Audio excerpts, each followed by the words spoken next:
السلام علیکم ورحمۃ اللہ وبرکاتہ۔ الحمد للہ نحمدہ ونستعینہ ونستغفرہ ونؤمن بہ ونتوکل علیہ ونعوذ باللہ من شرور انفسنا ومن سیئات اعمالنا۔ قال اللہ تعالی فی القرآن المجید والفرقان الحمید۔ فاعوذ باللہ من الشیطان الرجیم، بسم اللہ الرحمن الرحیم۔ وَإِذِ ابْتَلَىٰ إِبْرَاهِيمَ رَبُّهُ بِكَلِمَاتٍ فَأَتَمَّهُنَّ قَالَ إِنِّي جَاعِلُكَ لِلنَّاسِ إِمَامًا قَالَ وَمِن ذُرِّيَّتِي قَالَ لَا يَنَالُ عَهْدِ الظَّالِمِينَ۔ وقال اللہ تعالی اذن ان ابراہیم کان امۃ قانتا للہ حنیفا ولم یک من المشرکین شاکرا لانعمہ اجتباہ وہداہ الی صراط مستقیم وآتیناہ فی الدنیا حسنہ وانہ فی الآخرۃ لمن الصالحین ثم اوحینا الیک ان اتبع ملۃ ابراہیم حنیفا وما کان من المشرکین۔ وعن سعد بن ابی وقاص رضی اللہ تعالی عنہ عن ابیہ قال قلت یا رسول اللہ صلی اللہ علیہ وسلم ای الناس اشد بلاء قال الانبیاء ثم الامثل ثم الامثل یبتلی الرجل علی حسب دینہ۔ رواہ ترمذی ونسائی و ابن ماجہ۔ وقال النبی صلی اللہ علیہ وسلم اللہم صلی علی محمد وعلی آل محمد کما صلیت علی ابراہیم وعلی آل ابراہیم انک حمید مجید۔ اللہم بارک علی محمد وعلی آل محمد کما بارکت علی ابراہیم وعلی آل ابراہیم انک حمید مجید۔ معزز و محترم دینی بھائیوں، بزرگوں، نوجوانوں، خواتین، بہنوں، آپ اچھی طرح جانتے ہیں کہ اس وقت ہم ذی القعدہ کے مہینے کے آخری عشرے میں داخل ہو چکے ہیں اور اس کے بعد ذی الحج کا مہینہ ہے۔ لیکن قرآن مجید میں اللہ تعالیٰ نے صرف ذی الحج کو ہی حج کا مہینہ نہیں قرار دیا۔ الحج و اشہر معلومات، حج کے چند متعینہ مہینے ہیں اور اس سے مراد ہے شوال، ذی القعدہ، ذی الحج۔ تو گویا کہ قرآنی لحاظ سے شوال کا مہینہ بھی، ذی القعدہ کا مہینہ بھی، ذی الحج کا مہینہ بھی حج کا مہینہ شمار ہوتا ہے، پیغام حج کا مہینہ۔ حج تو ذی الحج کی صرف 5 تاریخوں میں ادا ہوتا ہے، ہم اچھی طرح جانتے ہیں، لیکن اللہ تعالیٰ نے 3 مہینوں کو حج کے مہینے قرار دیا۔ تو یہ یوں ہی تو نہیں ہے، یہ دراصل پیغام حج کو سمجھنے اور سمجھانے کے لیے کہ امت مسلمہ رمضان کے ختم ہونے کے ساتھ ہی، شوال آنے کے ساتھ ہی وہ حج کے پیغام کی طرف توجہ کرے۔ حج ایک عالمی اجتماع ہے اور جو اجتماع جتنا بڑا ہوتا ہے تو اس کی بڑے پیمانے پر تیاری کی جاتی ہے۔ بڑے اجتماع کی بڑے پیمانے پر تیاری نہ ہو تو بڑے اجتماع کا فائدہ نہیں ہوتا۔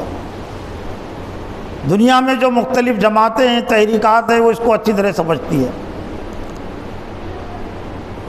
کسی جماعت کا اگر سالانہ اجتماع ہے آل انڈیا سطح کے ارکان کا، تو وہ بھی 2-4 مہینے سے پہلے سے تیاری کرتی ہے۔ تو امت مسلمہ کا عالمی اجتماع ہے، لیکن حج اور یہ قربانی کے ایام ایک طرح سے حضرت ابراہیم علیہ السلام کی سیرت سے جوڑنے کے لیے،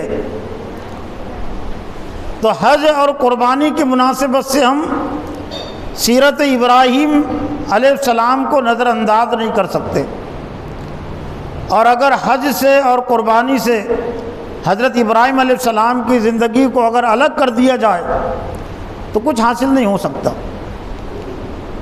قرآن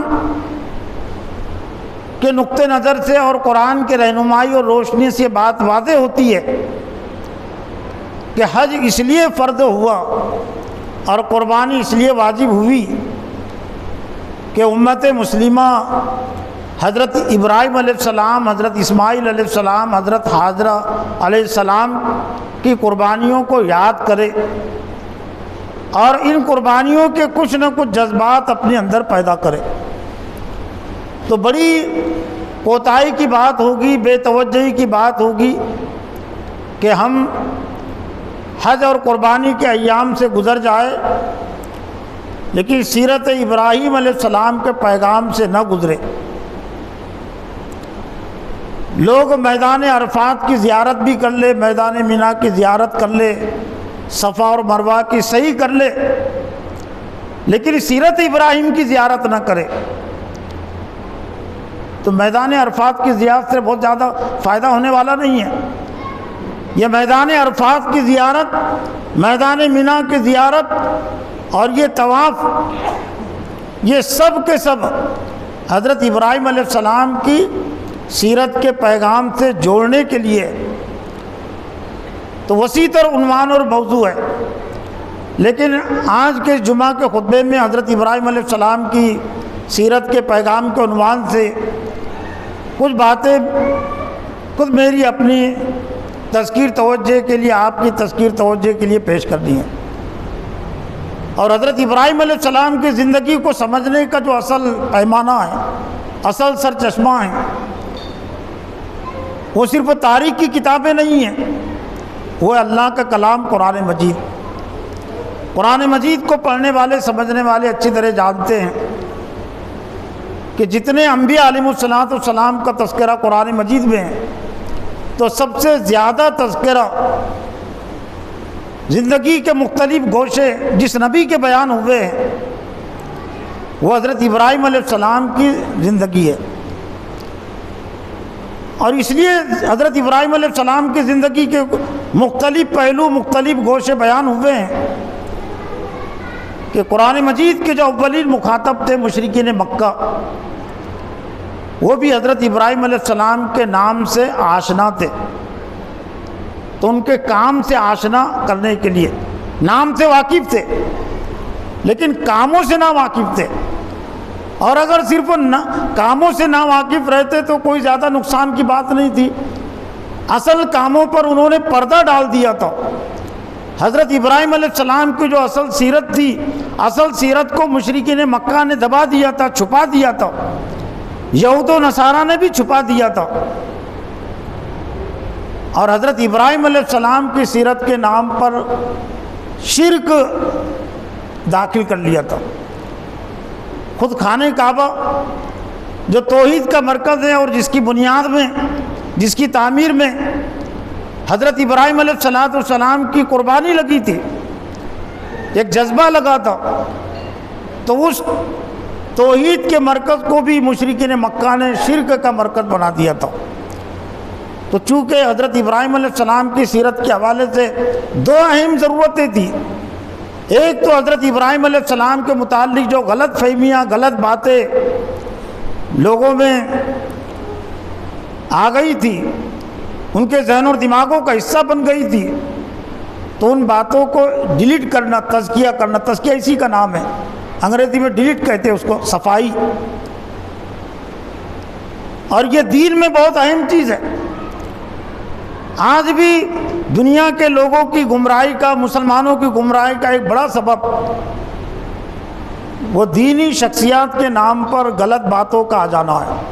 جو صحیح باتیں ان پر پردہ پڑ گیا، آج بھی دنیا کی آج جو قومیں، مشرک قومیں، وہ زیادہ اس لیے گمراہ ہوئی ہے کہ ان کی ماضی کی جو شخصیات تھی، ماضی کی شخصیات کے کاموں پر انہوں نے پردہ ڈال دیا، اور نہ صرف پردہ ڈالا بلکہ ان کے نام سے غلط باتیں پھیلا دی۔ تو آج بھی حضرت ابراہیم علیہ السلام کی زندگی اگر صحیح طور سے اگر دنیا کا انسان اگر سمجھے قبول کرے تو دنیا کے 80% آبادی کو حضرت ابراہیم علیہ السلام کے نام پر کاموں پر جوڑا جا سکتا ہے۔ 80% کا میں لفظ اس لیے استعمال کر رہا ہوں کہ ایک اندازے کے مطابق، اور جیسے کہ لوگوں کی تحقیق ہے، دنیا کی آدھی آبادی عیسائیوں پر مشتمل ہے، 50% آبادی عیسائی آبادی شمار ہوتی ہے اور 30% آبادی مسلمانوں کی آبادی ہے۔ لیکن عیسائیت کی ابتدا کہاں سے ہوئی؟ حضرت عیسیٰ علیہ السلام تو بنی اسرائیل میں آئے۔ بنی اسرائیل کا آغاز کہاں سے ہوا ہے؟ حضرت یعقوب علیہ السلام سے، جو حضرت ابراہیم علیہ السلام کے پوتے تھے۔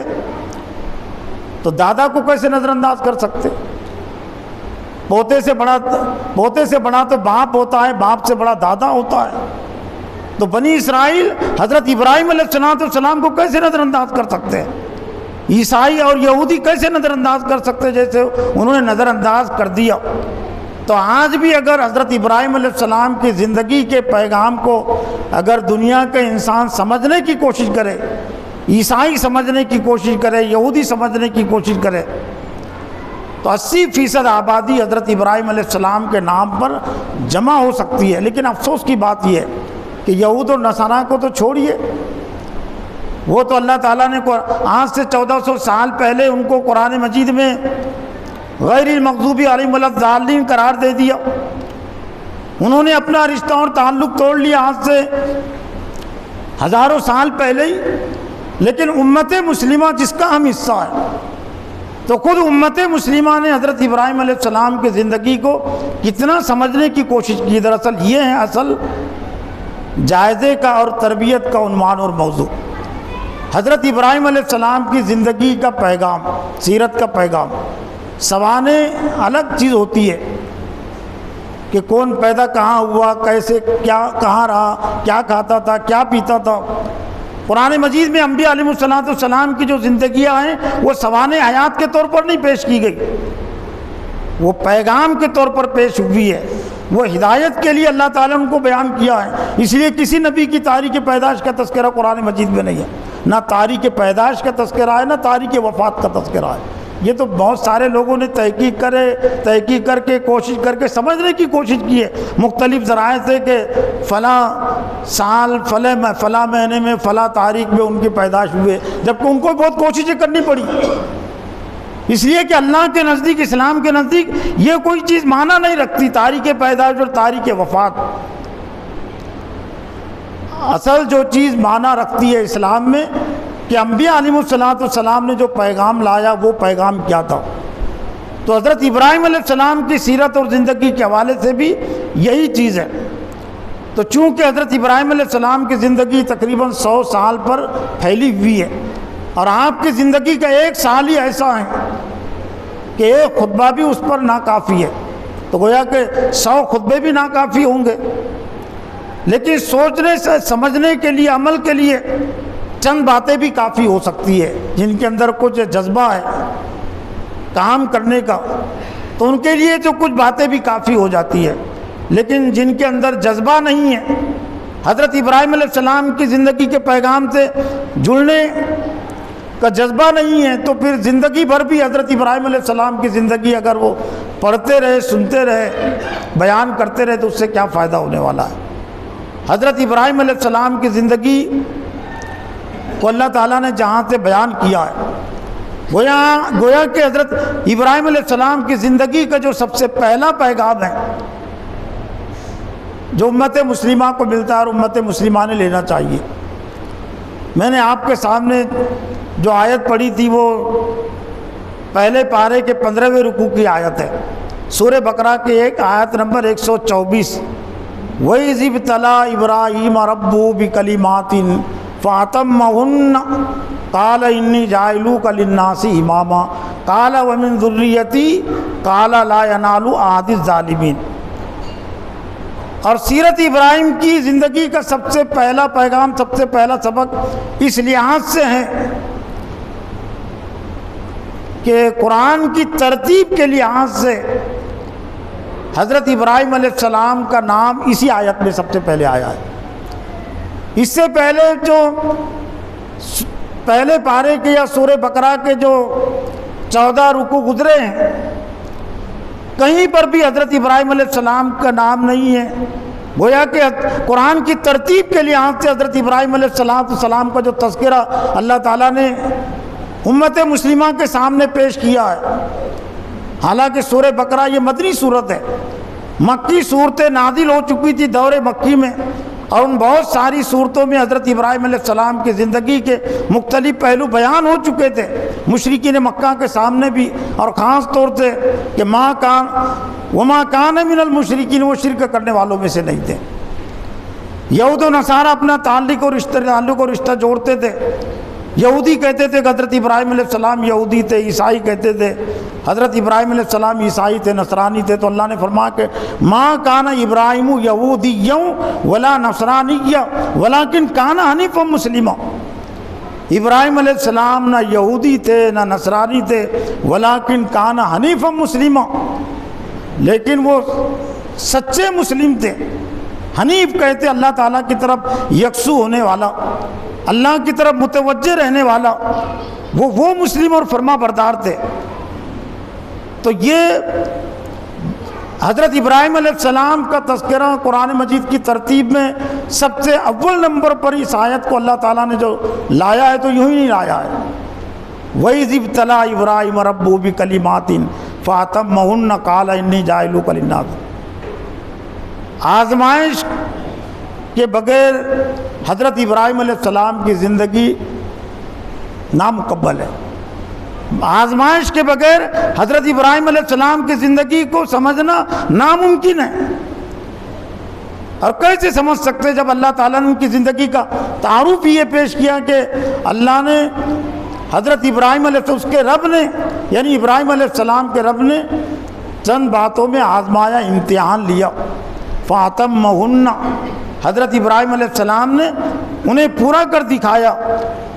تب اللہ تعالیٰ نے فرمایا کہ انی جاعلوک للناس اماما، میں تمہیں لوگوں کا امام بنانے والا ہوں۔ تو حضرت ابراہیم علیہ السلام نے اس موقع سے اللہ سے کہا وَمِن ذُرِّيَّتِي، کیا یہ امامت اور سربراہی میری اولاد کو بھی نصیب ہوگی، ملے گی؟ تو اللہ نے ایک اصول بیان کر دیا، لا ینال عہد الظالمین، میرا عہد اور وعدہ ظالموں سے نہیں ہے۔ یعنی مطلب یہ کہ تمہاری اولاد میں کوئی ہوگا لیکن تمہارے طریقے پر نہیں ہوگا تو اسے وہ امامت اور سربراہی نہیں ملے گی۔ اطاعت اور فرما برداری کے ساتھ ہے، اللہ کی بندگی کے ساتھ اور سیرت ملت ابراہیمی کے ساتھ جو جڑا رہے گا تو گویا کہ اس کے لیے ہیں یہ امامت اور سربراہی۔ تو جب اللہ تعالیٰ نے حضرت ابراہیم علیہ السلام کی زندگی کا سب سے پہلا سبق، یا ہم یوں کہہ سکتے ہیں کہ سب سے پہلی بات یہ بیان فرمائی کہ اللہ نے حضرت ابراہیم علیہ السلام کو چند باتوں میں آزمایا۔ آزمائش کا مقصد کیا ہوتا ہے؟ عام ایمان والوں کی آزمائش کا مقصد اور ہے، اور انبیاء علیہ السلام کی آزمائش کا مقصد کچھ اور ہوتا ہے۔ اہل ایمان کی جو آزمائش ہوتی ہے تو اللہ تعالیٰ نے سورہ عنکبوت کی شروع کی آیتوں میں، بلکہ دوسری آیت میں اللہ نے اہل ایمان کی آزمائش کا ایک اہم مقصد بیان کیا، لیکن وہ مقصد انبیاء کی آزمائش کا نہیں ہو سکتا۔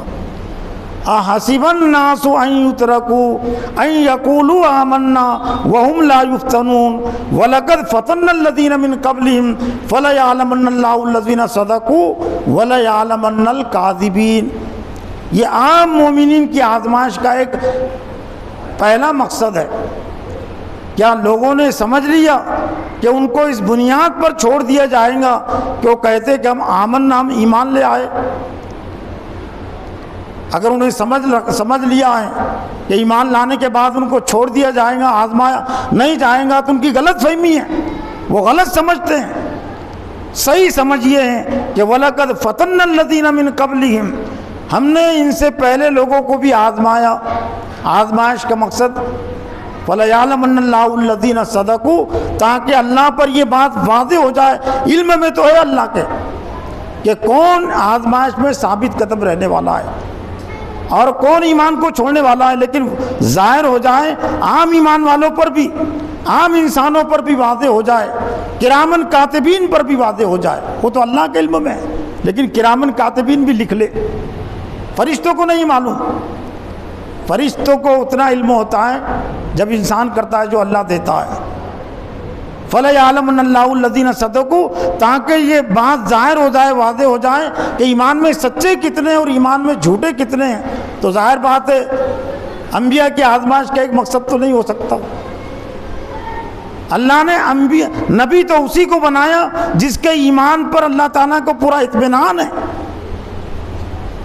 کوئی نبی ایمان لانے کے بعد ایمان سے کبھی ہٹ نہیں سکتا، چاہے کتنی مصیبتیں پریشانیاں آ جائیں۔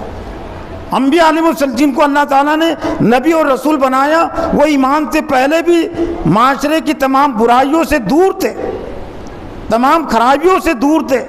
تو ظاہر بات ہے ان کی آزمائش کا ایک مقصد یہ نہیں ہے پہچان، کھرے اور کھوٹے کی پہچان، یہ عام ایمان والوں کی آزمائش کا ایک مقصد ہے۔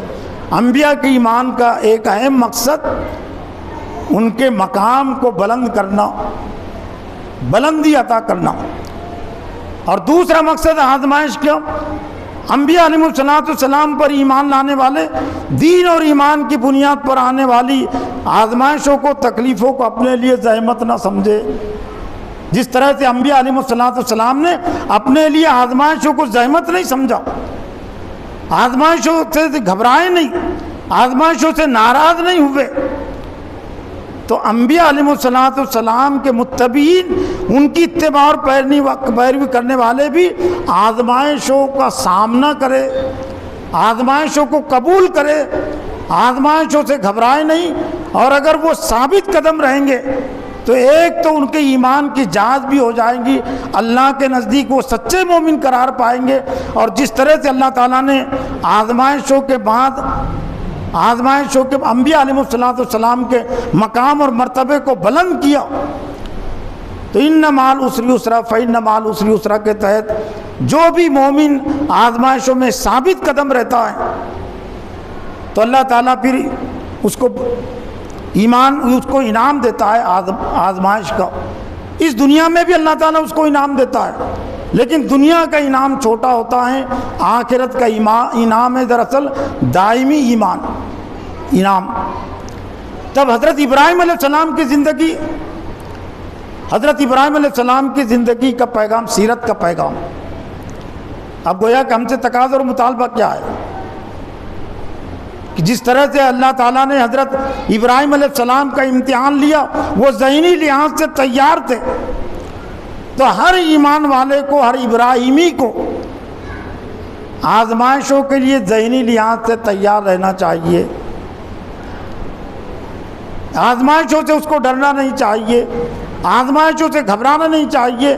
اور پھر کس طرح کے فاتم معونہ، کس طرح کی آزمائشیں تھی حضرت ابراہیم علیہ السلام کے لیے؟ جو آزمائشیں تھی حضرت ابراہیم علیہ السلام کے لیے، تو ہم موجودہ دور میں ہم یوں کہہ سکتے ہیں کہ ہم اس کو الفاظ میں بھی پورے طور سے بیان نہیں کر سکتے۔ جس وقت حضرت ابراہیم علیہ السلام اس دنیا میں پیدا ہوئے، دنیا میں ایک بھی مسلمان نہیں تھا،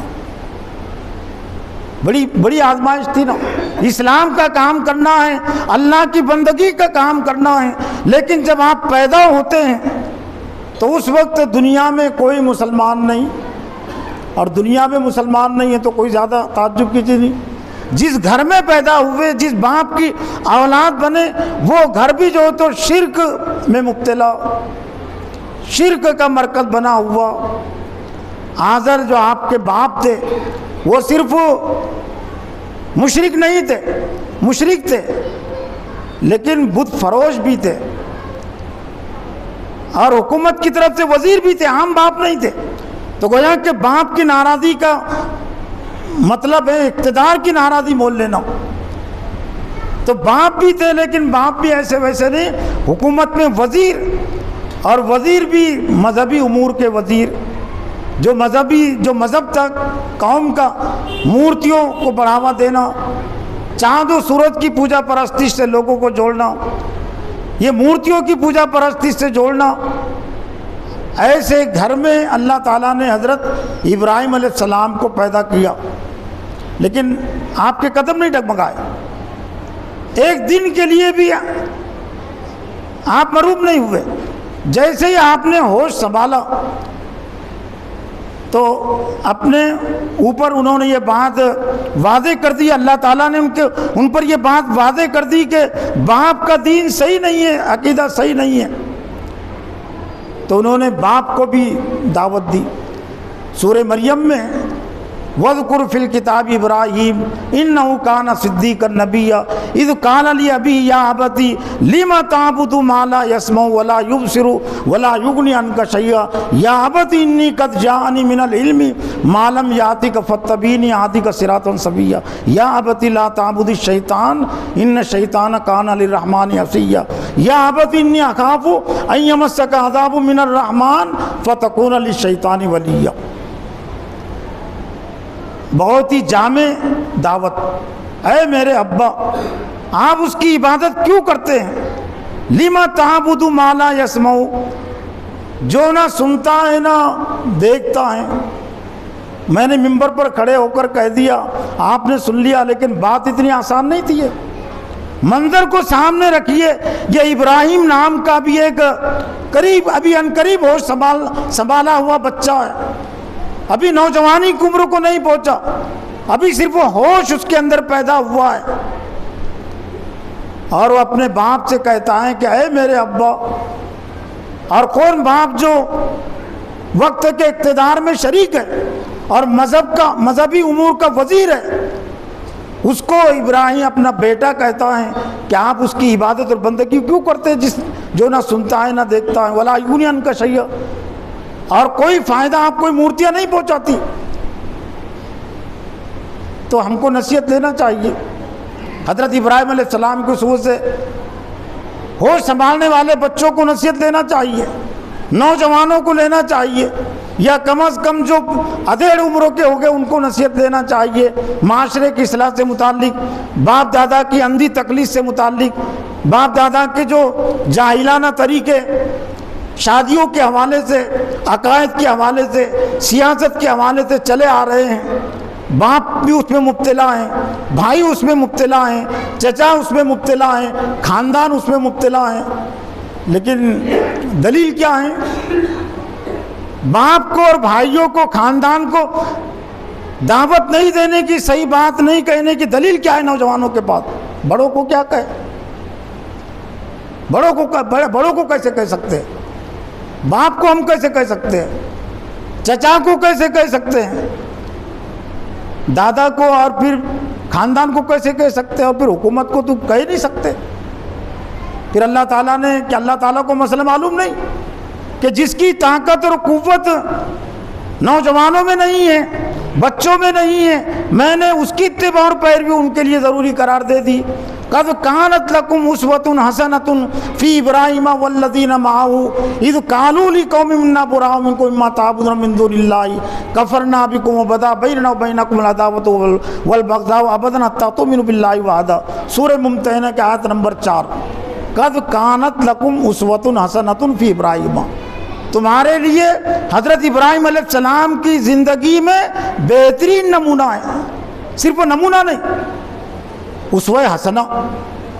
اس نے اسوہ حسنہ کے الفاظ قرآن مجید میں خصوصیت کے ساتھ دو نبیوں کی زندگی کے حوالے سے استعمال ہوئے ہیں، ایک تو حضرت ابراہیم علیہ السلام کی زندگی کے حوالے سے، اور دوسرے حضرت محمد صلی اللہ علیہ وسلم کی زندگی کے حوالے سے سورہ احزاب میں لقد کان لکم فی رسول اللہ اسوۃ حسنہ، تحقیق کہ رسول اللہ صلی اللہ علیہ وسلم کی زندگی تمہارے لیے بہترین نمونہ ہے، تمہارے لیے حضرت ابراہیم علیہ السلام کی زندگی بہترین نمونہ ہے۔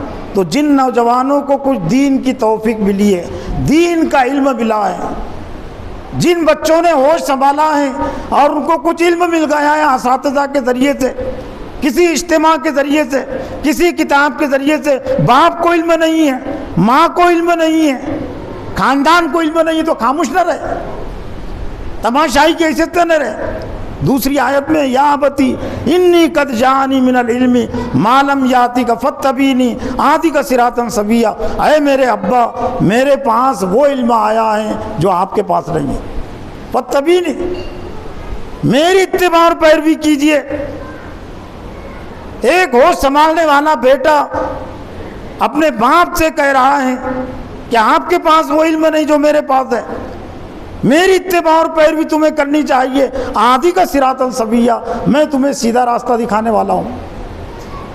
یا ابت لا تعبد الشیطان، اے میرے ابا شیطان کی بندگی مت کیجیے، ان الشیطان کان للرحمن عصیا، اللہ کے علاوہ جس کی بھی بندگی کی جاتی ہے، پتھر کی بندگی، پتھر کی پوجا پرستی جو، جھاڑ کی پوجا پرستی جو، چاند و سورج کی پوجا پرستی جو، مزار کی پوجا پرستی جو، وہ شیطان کی پوجا پرستش ہے، اس لیے کہ شیطان اس سے راضی اور خوش ہوتا ہے۔ اللہ کے علاوہ جن کی بھی پوجا پرستی کی جاتی ہے دراصل وہ شیطان کی پوجا پرستی ہوتی ہے، حالانکہ ورنہ شیطان کے پتلے بنا کر وہاں کہاں پوچھتے تھے وہ، اور آج بھی کوئی شیطان کا پتلا نہیں بناتا، شیطان سے سب ڈرتے ڈراتے، شیطان آیا، بھوت آیا، تو سب ڈرتے ہیں اس سے بہت زیادہ محبت نہیں کرتا کوئی آج بھی شیطان سے۔ شیطان کے نقش قدم پر چلنے والے بھی شیطان پر زبانی لحاظ سے لعنت اور ملامتی بھیجتے ہیں، بڑا شیطان ہے، حالانکہ شیطان کے پیچھے چل رہے ہیں، لیکن صرف نام سے شیطان سے نفرت کا اظہار کر رہے ہیں اور شیطان کے کام اختیار کیے ہوئے ہیں۔ تو شیطان کی اتباع اور پیروی مت کیجیے، وہ رحمان کا بڑا نافرمان ہے۔ یا ابتی انی اخاف ان یمسک عذاب من الرحمن فتکون للشیطان ولیا، اے میرے ابا اگر مجھے اس بات کا ڈر ہے کہ اگر تم نے اللہ کی بندگی اختیار نہیں کی، یہ تم نے بت پرستی کو نہیں چھوڑا، ان یمسک عذاب من الرحمن، تو رحمان کا عذاب تم کو پکڑ لے گا، فتکون للشیطان فتکون للشیطان ولیہ، اور تم شیطان کے دوست بن جاؤ گے۔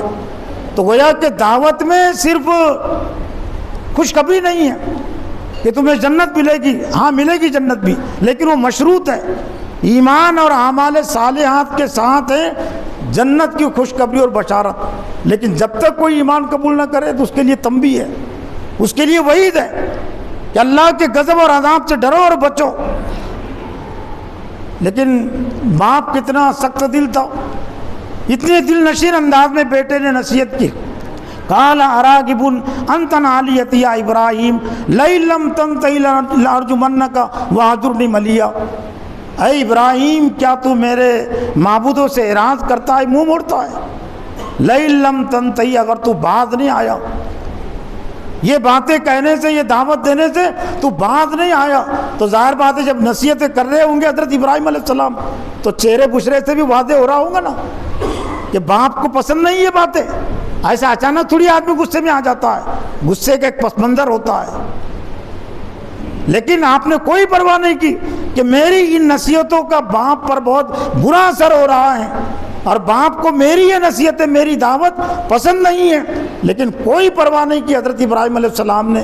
لیکن جو جواب دیا پھر باپ نے، اگر تو باز نہیں آیا لارجمنک، میں تجھے سنسار کر دوں گا، واہجرنی ملیا، لیکن سنسار کیا کر سکیں گے؟ اللہ جس کو بچانا چاہے تو کس کی مجال ہے کہ اس کو مار سکے؟ وہ ایک وقت آگ میں ڈالے جانے کا وقت متعین تھا، زیادہ سے زیادہ باپ نے کہ واہجرنی ملیا، تو یہاں سے نکل جا، مجھ سے جدا ہو جاؤ۔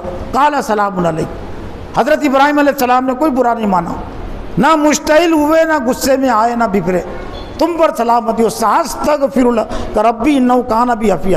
دشمنی میں دعوت نہیں دے رہے تھے باپ کو، محبت میں دعوت دے رہے اور بہت ہی جانثاری کے ساتھ دعوت دے رہے تھے، اڑن کے ساتھ دعوت دے رہے تھے، اس لیے وعدہ کر کے گئے کہ میں تمہارے لیے مغفرت کی دعا کرتے رہوں گا، اور اس وقت تک مغفرت کی دعا کرتے رہیں جب تک کہ اللہ تعالیٰ نے روک نہیں دیا۔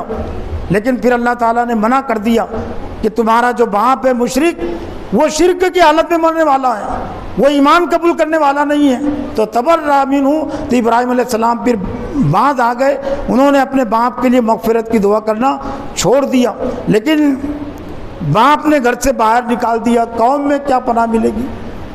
قوم کو بھی دعوت دیتے رہے، آزمائشوں سے ایک طرح سے پوری زندگی باپ کی مخالفت، قوم کی مخالفت، وقت کے اقتدار کی مخالفت، تنہ تنہا ہے۔ لوگوں نے حق بات کہنے کو چھوڑ دیا، کہ باطل ہم وقت و اقتدار کی ناراضی اس لیے مول نہیں لے سکتے کہ ہمارے پاس ابھی لڑنے کی طاقت اور قوت نہیں ہے.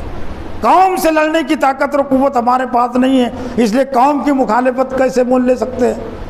حکومت کی مخالفت کیسے مول لے سکتے ہیں؟ کیا کوئی اس میں اختلاف ہے کہ حضرت ابراہیم علیہ السلام کے ساتھ کوئی جمعیت نہیں تھی؟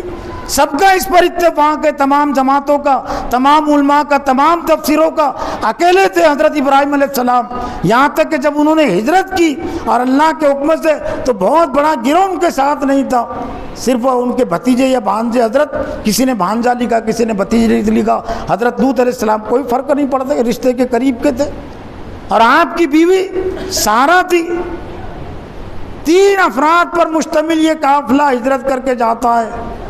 ملک عراق سے، شہر عرس سے حجت تمام ہونے کے بعد تو گویا کہ دنیا میں ایک بھی اگر مسلمان ہے تو باطل حکومت کی تائید اس کے لیے جائز نہیں، اس کی حمایت جائز نہیں اس کے لیے.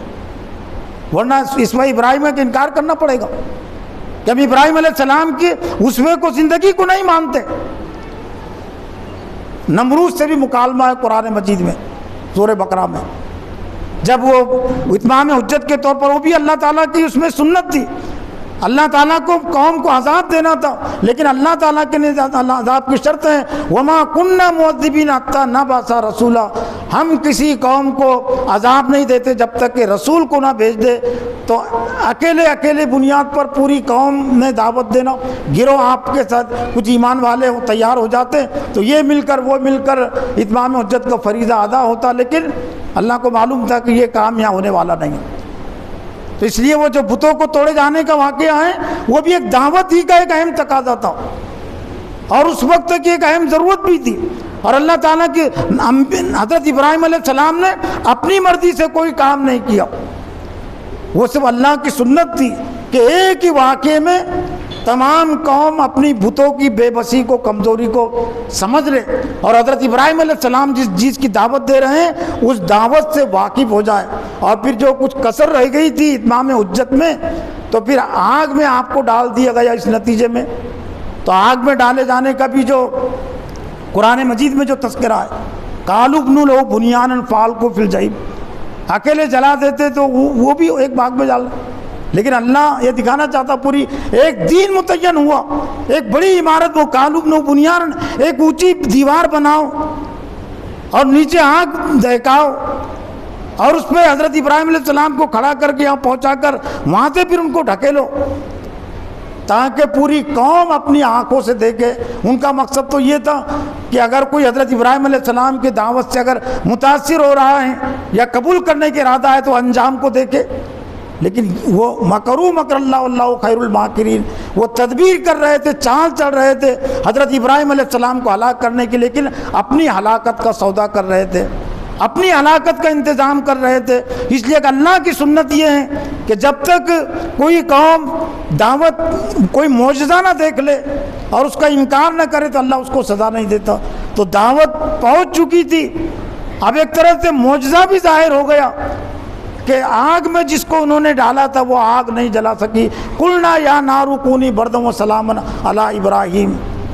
علامہ اقبال نے اسی واقعے کو اپنے ایک شعر میں پیش کیا کہ آج بھی ہو جو براہیم سا ایمان پیدا، آگ کر سکتی انداز گلستہ پیدا. لیکن آج بھی ہو جو براہیم سا ایمان پیدا، وہ ابراہیم کا ایمان جو باپ کی مخالفت سے شروع ہوتا ہے، جو طلب حق سے شروع ہوتا ہے کہ معاشرے میں جو کچھ ہو رہا ہے تو اس پر گہرائی کی، غور و فکر کی نظر ڈالنا، تماشائی کی حیثیت سے نہیں رہنا، تقلید نہیں کرنا.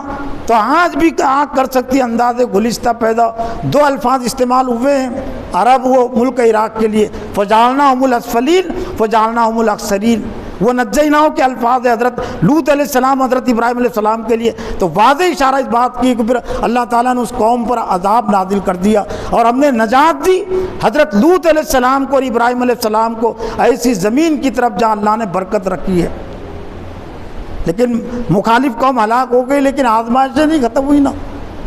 گویا کہ پوری جوانی کی زندگی گزر گئی، بڑھاپے میں آپ داخل ہو گئے. 1000 کلومیٹر کا فاصلہ ہے بغداد کا اور فلسطین کا. وہ ار کا نام تبدیل ہو گیا، لیکن میں نے پوچھا ایک دوسرے سے واجد علی خان صاحب سے مولانا کہا کہ وہ جو جس جگہ پر تھے تو فلسطین اور اس کے درمیان میں 1000 سال کا 1000 کلومیٹر کا فاصلہ ہوتا ہے جہاں پر آپ کو ہجرت کا حکم ہوا تھا، لیکن اس دور کا 1000 کلومیٹر کہ عام طور سے جو سفر ہوتے تھے، یہ جو احادیث جو فقہ کی کتابوں حدیث میں 3 دن کا جو سفر ہوتا تھا تو اس کو میل میں تبدیل کیا گیا، 48 میل، اور 1.5 کلومیٹر کا 1 میل ہوتا ہے، تو گویا کہ جو 3 دن جو سفر ہوتا تھا اونٹوں کے ذریعے سے، اور عام جو سفر کرتے تھے وہ 75 کلومیٹر کے قریب، گویا کہ 25 کلومیٹر کا سفر کر سکتا تھا ایک اونٹ پر سوار شخص، تو آپ وہ 1000 کلومیٹر کو لے لیجئے نا، کتنے دن آپ کو لگے ہوں گے؟ تو اتنا سفر وہاں، اور پھر وہاں جانے کے بعد چونکہ 2 مقام آپ کے ذریعے سے آباد کرنے تھے، تو فلسطین کا اور مکہ معظمہ کو جو فاصلہ ہے نیٹ پر ڈال لیجئے، میں نے دیکھا، مجھ کو چلانا نہیں آتا بچے کے ذریعے سے، 1470 کلومیٹر کا فاصلہ ہے مکہ کا اور فلسطین کا، 1470 کلومیٹر کا فاصلہ ہے۔ اب اس کو 25 کلومیٹر کا سفر ہوتا تھا ایک دن میں، 60 دن ہویا کہ 2 مہینے کا سفر۔ ابھی وہاں ایک بیوی تھی، اب 2 بیویاں آ گئی، حضرت سارہ تھی، حضرت حاجرہ بھی نکاح میں آ گئی، لیکن 2 مقام آباد کرنے تھے آپ کے ذریعے سے، تو بڑی قربانی کی ضرورت تھی، درکار تھی۔ کیا کوئی سوچ سکتا ہے کلکتہ 1400 کلومیٹر سے کم ہے، 1377 کلومیٹر ہے، 100 کلومیٹر کم ہوتا ہے۔ آج کے دور میں کوئی ہیلی کاپٹر کا مالک ہے، اس سے کہا جائے کہ ایک بیوی پوسد میں رکھو اور ایک بیوی کلکتہ میں رکھو، ایک بیوی دہلی میں رکھو، ایک بیوی یہاں رکھو، اور دونوں کے ساتھ بھی رہو، دونوں سے ہمیشہ کے لیے مت کٹو، کبھی یہاں رہو اور کبھی وہاں رہو۔ کیا ممکن ہے آج کے دور میں؟ لیکن ممکن بنا دیا، اللہ نے ممکن بنا دیا، حضرت ابراہیم علیہ السلام نے ممکن بنا دیا کہ 1500 کلومیٹر کی دوری پر جانے کے لیے 2 مہینے لگتے تھے، آنے کے لیے 1 مہینے لگتے تھے، کچھ وقت فلسطین میں گزارتے تھے۔ حضرت سارہ وہاں تھی، حضرت اسحاق علیہ السلام پیدا ہوئے، فلسطین وہ ایک مرکزی حیثیت سے وجود میں آیا، اور پھر خانہ کعبہ ایک مرکزی حیثیت سے وجود میں آیا۔ یہ قربانیاں لگی ہے، اور کون سی عمر؟ بڑھاپے کی عمر میں پہنچ چکے تھے۔ تو اگر حضرت ابراہیم علیہ السلام کا اسوہ سامنے ہے تو دین اور ایمان کی بنیاد پر جو آزمائش اللہ تعالیٰ نے رکھی ہے وہ بہت کم رکھی ہے۔ یبتلی الرجل بحسب دینی، آدمی کی آزمائش ہوتی ہے اس کے دین کی بقدر۔ حضرت ابراہیم علیہ السلام کا دعویٰ بہت اعلیٰ تھا، بلند تھا، انبیاء کی آزمائش، ابو الانبیاء تھے، وہ انبیاء کے باپ تھے، تو لازمی تھا تمام انبیاء سے زیادہ آزمائش آپ پر آنا، اور پھر انہی کی ملتے جلتی شخصیت، پھر ویسی مقام بلند خاتم الانبیاء والمرسلین، تو جو آزمائش حضرت ابراہیم علیہ السلام پر آئی اسی سے ملتی جلتی آزمائش حضرت محمد صلی اللہ علیہ وسلم پر آئی۔ اور اسی لیے نماز میں، یہ نماز کا انتظام بھی اللہ کی طرف سے، اللہ کے رسول کی طرف سے، تو ناموں کے ساتھ، خصوصیت کے ساتھ ہر نماز میں 2 نبیوں کے ناموں کو اللہ نے رکھا، تو نام کے لیے رکھا کہ صرف اللہم صلی علی محمد وعلی آل محمد کما صلیت علی ابراہیم وعلی آل ابراہیم انک حمید مجید، اللہم بارک علی محمد وعلی آل محمد کما بارکت علی ابراہیم وعلی آل ابراہیم انک، مت بھولو 5 اوقات کے اجتماع میں مت بھولو حضرت ابراہیم علیہ السلام کو، ہم بھول گئے۔ محمد صلی اللہ علیہ وسلم کی زندگی کو 5 اوقات کے اجتماع میں مت بھولو، ابراہیم علیہ السلام کی زندگی کو مت بھولو، لیکن کئی تھی اعلیٰ ترین کی حضرت محمد صلی اللہ علیہ وسلم دعا کرے اللہ تعالیٰ تو رحمت بھیج، عنایت بھیج محمد صلی اللہ علیہ وسلم پر اور محمد کی اولاد پر، کما صلی اللہ علیہ ابراہیم، جو تو نے عنایت اور مہربانی بھیجی حضرت ابراہیم علیہ السلام پر۔ اللہم بارک علی محمد وعلی آل محمد، اے اللہ تعالیٰ تو برکت نازل فرما محمد صلی اللہ علیہ وسلم پر، محمد کی اولاد پر، ماننے والوں پر، کما بارکت علی ابراہیم وعلی آل ابراہیم انک حمید مجید، وہ برکت جو تو نے نازل کی حضرت ابراہیم علیہ السلام پر اور ان کی اولاد پر، لیکن اس کے ساتھ یہ پوری تاریخ جڑی ہوئی ہے۔ انی جاعلوک للناس اماما کی بات وہ بات کی ہے۔ افسوس کی بات یہ ہے کہ آج ہم دنیا میں چاہتے ہیں کہ سربراہی ملے، امامت ملے، لیکن آزمائشوں سے ڈر کر اللہ کے عذاب کو قبول ہم نے کر لیا۔ آزمائش سے جو ڈرتے ہیں تو اللہ تعالیٰ کا عذاب پھر آتا ہے۔ ایک لمبی تاریخ ہے امت مسلمہ کی، جب امت مسلمہ نے دین کے لیے آزمائشوں کے لیے اپنے آپ کو تیار نہیں کیا تو اللہ تعالیٰ نے عذاب میں مبتلا کیا، اور اسی عذاب سے آج ایک طرح سے امت مسلمہ دوچار ہے۔ اگر ہم نے یہ عذاب کی بجائے آزمائشوں کو قبول کر لیا تو یہ ہمارے جو مخالفین کے جو دن ہیں وہ گن دیے جائیں گے۔ یہ بہت زیادہ دنوں تک چلنے والی نہیں ان کی سرکشی اور ان کی یہ ظلم اور صفاقی، یہ دنیا میں اور بھارت میں بہت زیادہ چلنے والی نہیں ہے۔ دنیا کے مسلمان عمومی طور سے اور بھارت کے مسلمان بھی عمومی انداز میں اگر حضرت ابراہیم علیہ السلام کے اسوے کو اگر اختیار کر لے تو آج بھی حالات ہمارے حق میں اللہ تعالیٰ کر سکتا ہے۔ تو محترم حضرات، ضرورت اس بات کی ہے کہ حج اور یہ قربانی کے جو ایام ہیں تو ان حج اور قربانی کے ایام کو ہم ایسے ہی نہ ہم لے، بلکہ سیرت ابراہیم علیہ السلام کے پیغام کو ہم سمجھنے کی کوشش کریں اور اس سے اپنا تعلق رشتہ جوڑے۔ وآخر دعوانا ان الحمد للہ رب العالمین۔